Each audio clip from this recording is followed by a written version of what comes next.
Bentornati a un nuovissimo appuntamento con le previsioni meteo. Andiamo a vedere come l'avvio della nuova settimana si prospetta dopo Pasqua e Pasquetta, sicuramente più dinamica, con un andamento di correnti umide settentrionali che riusciranno a raggiungere l'Italia. Come vedete proprio da questa grafica assisteremo a più mini depressionari, seppur molto piccoli, che potranno agire anche sull'Italia e di conseguenza dopo il passaggio, come avete visto nella serata di Pasqua e poi anche nella giornata di lunedì, torneranno poi nuovi impulsi atlantici dalla giornata di martedì sera, con nuovi temporali a partire dal nord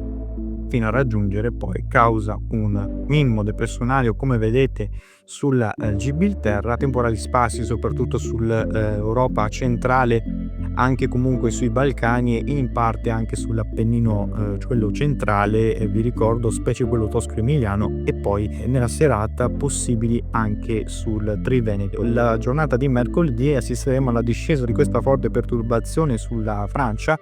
e di conseguenza si avvicinerà in modo netto. Già dalla nottata avremo dei locali temporali sulle zone della Val Padana, specie in questo caso l'Emilia Romagna più favorita, anche in parte la Lombardia, il Veneto, fino a raggiungere poi l'Appennino centrale.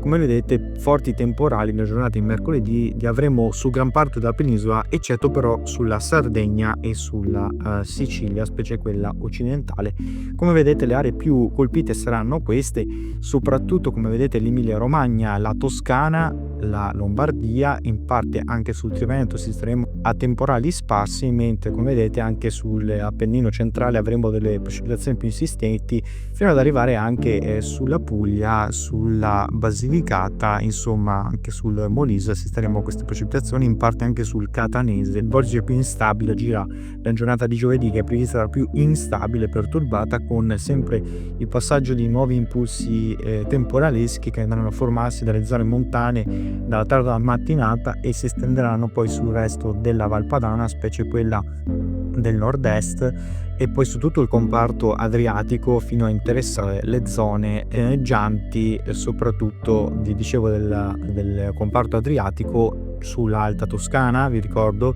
su gran parte dell'Appennino tosco-emiliano e qualche accenno possibile anche sul basso Tirreno, sulle coste della Calabria e della Campania. In questo caso questa fase temporalesca potrà agire fino almeno al pomeriggio di venerdì, quando il vortice tenderà poi a scendere verso i Balcani con una parziale attenuazione dei fenomeni già a partire da nord-ovest,